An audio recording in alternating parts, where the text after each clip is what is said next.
As it goes, North Macedonia won, England won, my home nation. The boys in red and yellow, obviously being a bit of a punching bag in the group. A few years ago, we qualified for the Euros after famously or infamously knocking out Italy in Palermo, and I think it was it Trajkovski who scored the winning goal. I can't remember. Playing or former player for Palermo as well in Pandev's final tournament. Obviously, Goran Pandev played for Lazio, played for Genoa, played for Inter Milan, and also at Napoli, of course, for a bit, who now have Elfi Elmas, who is one of our key players. And it was, not like I said, not the best game from us. Obviously, I don't know what people expect from us. We got pumped 7-0 in England a few weeks ago, and 1-1 at home in Skopje, not the worst result. Circumstances aside, you can probably argue that it was a fair result based on how the game went out. But yeah, far from our best. And also we beat Germany, first team to beat Germany in the World Cup qualifiers in I don't know how many years, a few years ago. But then again, I think Timo Werner could not hit a barn door. He couldn't hit water if he fell out of a boat. To quote Patches O'Houlihan from Dodgeball. So that was some of our famous hits, but this one definitely not a big hit. And as it were, of course, there were some moments in the game. There were a few contentious decisions. Obviously, the penalty for us, I don't think it was a penalty. I saw Rika Lewis go up for a header, and Miovski was sitting there just behind him and happened to catch a flailing arm in his face, and he fell to the ground, and then VAR's in the referee's ear and go have a look and calls a penalty, which was saved by Pickford, but Enes Bardi, who plays for Trabzonspor, he managed to get the rebound in. It was 1-0 at half-time, and it looked like England had equalised straight after, but it was offside goal. Grealish didn't get the goal that he thought he had, or whoever scored it, Watkins, Foden, I can't remember. It's one of those games. And actually, come to think of it, there was a moment earlier in the half where I think it was Elmas was taking Maguire down the line, and Maguire sort of like fell or in like a lunging motion, and he sort of like shoved Elmas, and Elmas fell over. But it looked like it was probably more of a bit of a push, and Elmas was not a push. Sorry, it was more of a just a coming together, and Elmas was already on the way down, so no VAR call for that. But the Miovski penalty, that one still I don't know how that was a penalty. I disagree it was a penalty, but I'll take that goal all day, every day. And, I mean, there was some moments in the game. First half, England could have scored early, hit the post, and Dimitrievski, our goalkeeper, player for Rayo Vallecano in the Spanish La Liga, kept out Real Madrid. I think it was last week or the week before, pulling off a heap of saves. So fair play to him. Had a bit of work to do in this game here, probably on par with Jordan Pickford on the other end, if you ask me.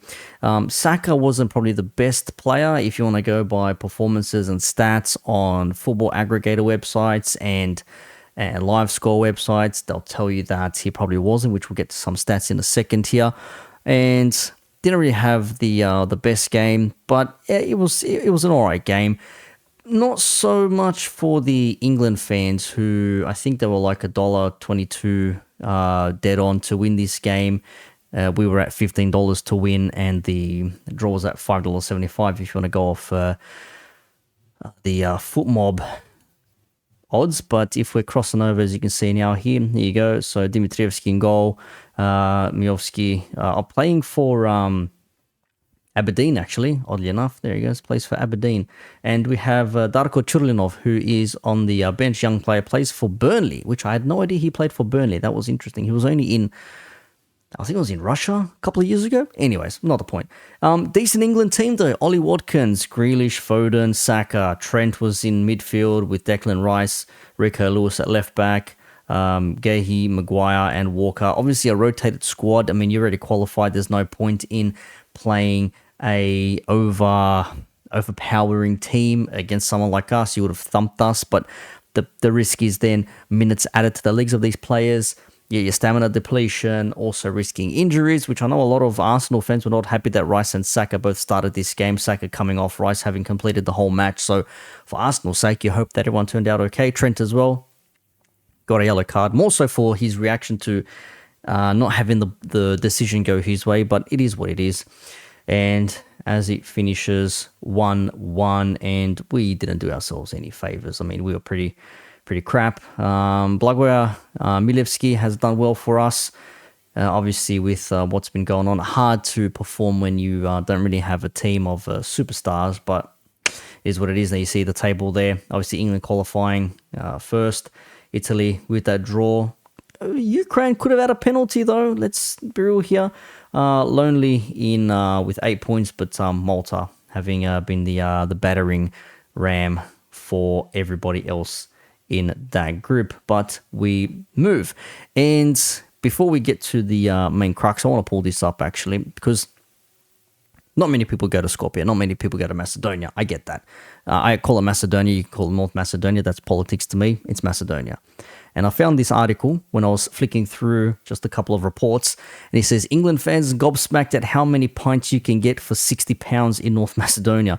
With the prices seemingly going up in the country, England fans were left shocked to see how many pints could be bought with a 60-pounder in the country. And it says here, hundreds of fans travelled across. It wouldn't be the first nation that many would think to visit, but they may reconsider going for a holiday.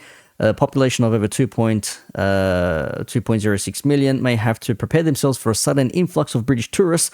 After all, with some pints costing as much as £9 in the UK, the beer drinkers of Great Britain will be stunned by the price of a pint in North Macedonia. So, as it goes, this is what they were drinking over there. This is Skopsko.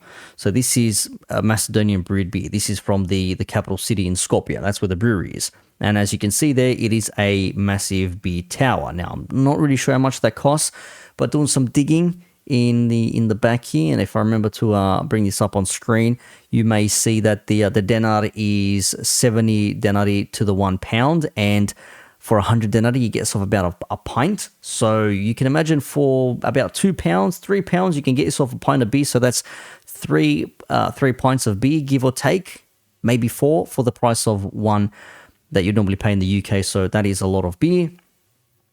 And some England fans saying, I wish I was there with the England fans to enjoy so much in Macedonia. One fan tweeted, can't imagine how the fans who didn't want to come over here would be feeling.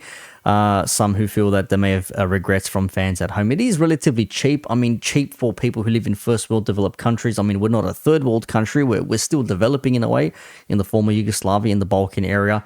But if you do have, a bit of coin to spend, you'll be just fine. And a third seems to suggest they're plotting a trip by riding. Really need to get myself these types of gaffs, man. So cheap.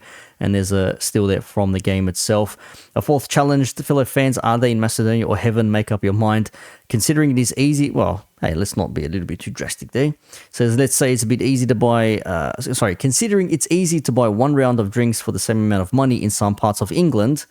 Here's my phone going off. Maybe it's time to see what North Macedonia has to offer. And look, we are a very rich nation of history, culture, and all that good stuff. I mean, we are one of the ancient worlds from back in the heyday of ancient Rome, ancient Greece. Obviously, we're a part of that. If you want to know your history, there's conflict with the with Greece, with Alexander the Great and all that sort of stuff. I don't really care for that sort of shit. But in case you wanted to know, there is that, of course, there. Alexander the Great being Macedonian. That's my claim.